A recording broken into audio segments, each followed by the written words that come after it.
The design of this kitchen oblique dining chair incorporates a flare at the forward section, exaggerated shown here.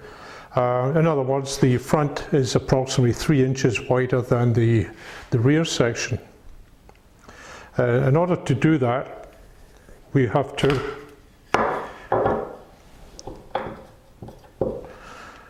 cut the lower and upper rails at a 6-degree angle.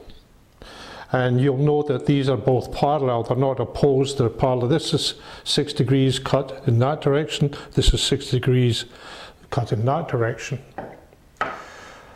Now, this is the most stressed joint in furniture construction due to misuse. So to obviate that, what I've done is I've extended the length of the width of the joint to 2 3/4 inches in order to incorporate 4 2-inch dowels.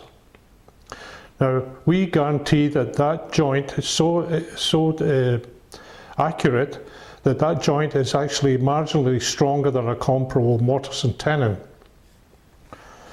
Now, to begin, we have to determine the relative positions of the front and rear legs, and to do that we use our set square.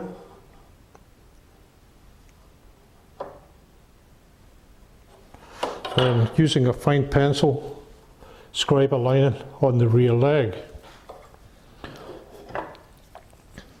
Now, I decided to use no spacer at this joint, so we take Dowelmax in its normal configuration. Now, the check mark on this particular design is here and here, so the check mark here aligns with that one. We move Dowelmax up to midway on the scribed line, clamp, and we drill guides 1, 2, 3 and 4. Now, when we come to the lower section here, I decided to put this lower rail in midsection of this rear leg.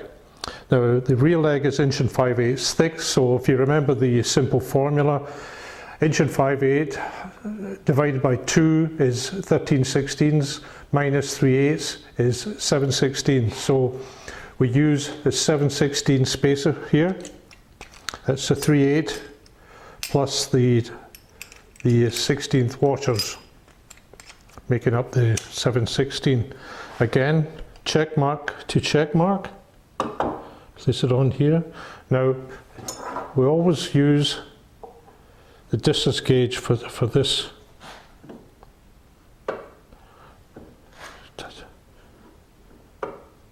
Tighten up and drill 1 and 2, which will center on a 1.5 inch workpiece. Now, what you must remember, there's no spacer here and a 7/16 spacer here, so it's obviously a 7/16 differential between these two. And you must duplicate that on the front leg. These are 7/16 apart, that differential. Now, here's your check mark and your check mark. Now, I decided to use a 3/16 spacer from the reference face here. So we remove the 3/8 spacer, install a 1 inch spacer, so the 1 inch in the 2/16 washers makes up the 3/16. Again, check mark to check mark. Bring Dowelmax up to align it to the top here, and we drill 1, 2, 3 and 4. Now, we have to move out a differential of 7/16 as we did on the rear leg. So we use a 5/8 spacer, and again we move to the check mark to check mark. Use the distance gauge.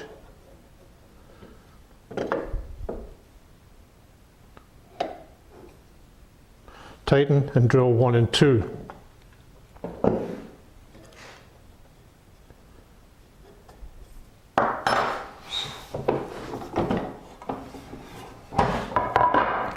Now, all the rails have been drilled, but I'll just give you an example of how accurate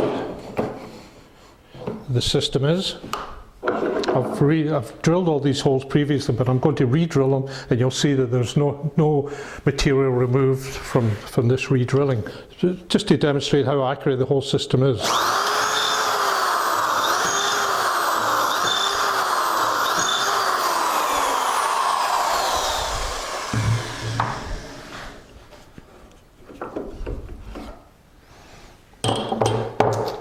Now we install the 4 2-inch hardwood dowels.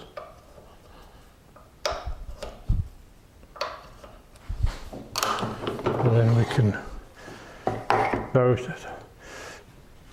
for the 6-degree angle,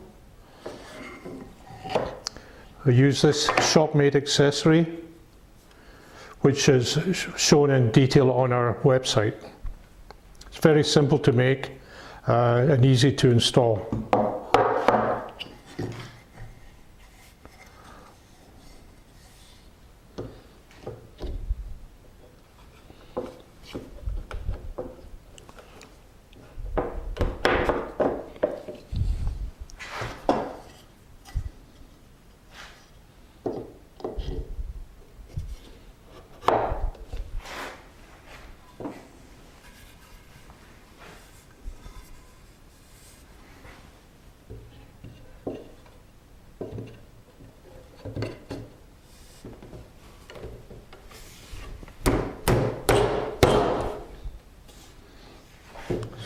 That's it together, and once clamped and glued, just give you the 1.5-inch flare at the forward section and a very strong assembly.